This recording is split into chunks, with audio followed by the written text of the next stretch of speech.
what are your thoughts on someone marrying the first person they date? But if it's love, it's love. I do think maybe if it's the first person you date, give it longer than 2 years. If that's the one, that's the one. And then you get a divorce if it's not. Yeah, exactly. Like, I don't think there's to be Okay, is there no sanctity in marriage? Because my thing is like, go. But if you love that person, you're not going to be like, we should go on a break. But aren't you limiting yourself to the world out there? No. But what if you love the person? That could be your world. You love them. Right. What, are they missing out on one night stands? No, not that. But like the STDs? potential for meeting many people. I think you learn a lot about yourself with any But if you type find of love, relationship I think in your there's life. a difference of like, if it's the first person you're dating and it's just fine, then maybe not. Mm-hmm. Maybe you should go out. But I'm saying like, if it's good, it's good. Mm-hmm. I don't think you'd want to give that up. I guess I'm thinking this is somebody like you met them in middle school or something. Like that's where I guess my brain's at. Even then. Yeah. But if you love them, I think it's ridiculous to be like, you should go on a break so that you can. I'm not saying like go on a break. I'm saying, I don't know, let it be a relationship of your youth. Live your life. If you find more people later in life. But then again, I don't know because I never had a relationship like that. But I've enjoyed living my life, meeting many versions of myself the older I got. Like, I do think people tend to, not isolate themselves, but like tend to settle for maybe not the best. That's, I guess, my thoughts. Is it and feels like I hear you, but settling. I'm saying like, there's nothing wrong in it. Felicia asks, what are each of your future goals? Do you have a 5-year plan?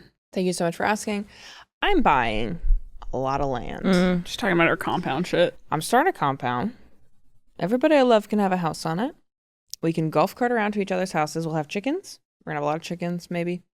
And then everybody I love lives close by. Ideally, it's on a lake. I have a lake house, and everybody can live on my compound around the lake house. You guys in or what? I think Alona has to be in to fund it. Yeah. Because how are you doing that in 5 years? That is my not so mysterious benefactor for real. I'm in, yeah. You're in? Yeah. Yeah. Of course. yeah, dude. If I got a place to stay like that on a lake, I'm in. Hell yeah. Place to stay. You gotta cook dinners and stuff. You have to be a part Someone of has the to community. make the chickpea curry. Yeah. Someone has to make the too spicy chickpea curry. That's a very beautiful idea, Olivia. The compound. Vermont, California, Utah. There has to be a lake. So wherever there's a lake, I'm down. Emily Henry has beautiful lake vistas in her books. Maybe where one of her books are. Cool. Cool. Probably realistically Vermont, though. Yeah, what if I was like Milton, Vermont? At least it's not Swanton. Right. Charlotte. All the North Country people are gonna come We're just at like, me. fuck the North Country of Vermont. Funny, you know what's cool? They call it the North Kingdom The Northeast in Vermont. Kingdom. The Northeast Kingdom. How cool. The Some kingdom. towns are really like kind of sound mythical. Yeah, The they do. Northeast Kingdom. My 5-year plan, Tell me.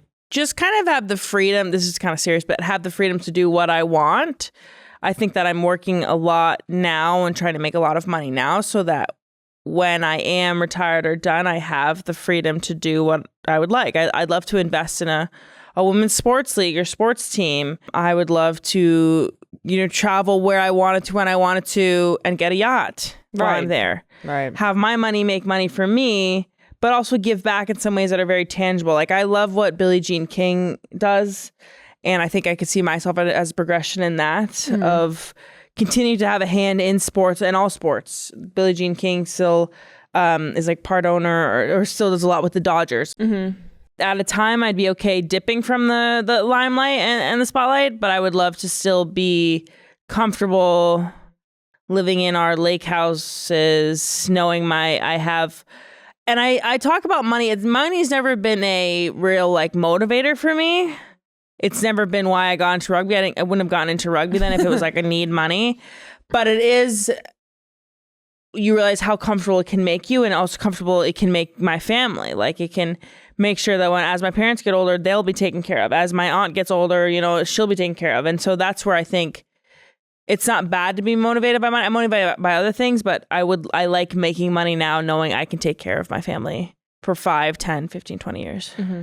You're putting in the work now, so later you can also rest. Yeah.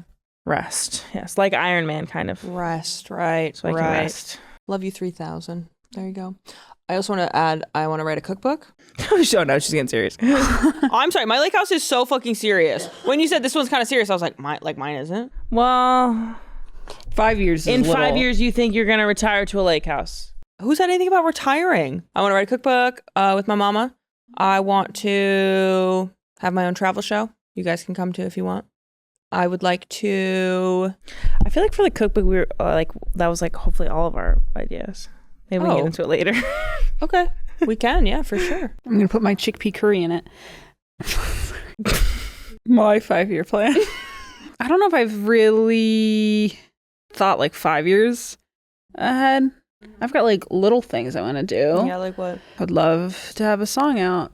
You know, like Ooh, that's been something I've wanted to do. And I'm like, that should happen within 5 years. Right. And I've always said I don't need it to like go far or do anything, but I think for my own desire and just like almost self-worth of like, okay, yeah, you fucking finally did something that you're interested in. Almost like an early Haley Blay kind of music getting out there in the world. Like how she did it or her style? Yeah, how she did it. Yeah, maybe. I could see that. Love Haley Blay, if you guys don't know her as well. Coolest fucking bitch in town. That is the song title. I'm not just swearing. Great song. So that's on there. I think a lot of it is just trying a lot of things. You know, I don't see like, oh, I want to have a house. I want to have that or that. It's just, I've always been like, let me just take life as it comes. And maybe be in Olivia's compound. Yes. Everybody's welcome. I love it. This is a good question. What's a failure that changed the direction of your life? Ooh. Kind of the butterfly effect almost that Alona loves to talk about. Sometimes I try to not have regrets because I'm like, that's what led me to here. I think I've looked back at like really big decisions in my life and I'm like, no, it's good that maybe didn't work out as the way I wanted it to because it led me here. I think one thing I did fail at was like applying to colleges. I did a very bad job at it. I wasn't ready for it. I wasn't as informed as my peers on it. So I felt really that way too, yeah. I applied to 3. I applied to UVM, Castleton, and then like a random ass one that had like free, no application fee. Oh, and a one in Maine. And I didn't really like any of them. Like, and I didn't want to go. And Dad just convinced me. And like, it felt like going to Castleton was a failure. Right. Because it's not seen as the best university. You know, it's a state school. But it led me to like where I am. Yeah. I think if I had gone to a bigger college or something, like I would have been maybe swept up in all of that. Yeah. I was able to shine more at Castleton because it was smaller. It gave me what I needed. And I was also there during like the COVID years. So it wouldn't have even mattered if I had gone to, you know, a more expensive, bigger school. Interesting. But you can only have that perspective now. Exactly. Being this far out of it. Katie P asks, what's the most ridiculous thing a man has said to you about your height? Has this happened either? This wasn't about my height. But one time in college, I was at like the bar that everybody went to. And this guy came up to me who was like sort of an acquaintance. And I was out at the bars. So I was wearing probably like a more like low cut top. And he goes, damn, Liv, those things look ready for milking. Hello? Yeah, crazy. But I'm wondering if that was a height thing too, because he was much taller than me and he was looking right down on him. So yeah. I hate that. Most ridiculous thing somebody's ever said to me. One time in college, she meant it as a compliment. And I think it's not bad. She was out of nowhere. She goes, you have a really eclectic looking face. And at that moment, I was not ready for that. I was like, I would actually prefer conventionally. Right. A conventional face. And now I've learned to, I think, appreciate it, to be like, sure, I'll take eclectic. I'll take eclectic. I'm like, that's what all the model agencies want and stuff. They're looking for eclectic people. I like that. But I was really not ready for that. So it felt very ridiculous at the time.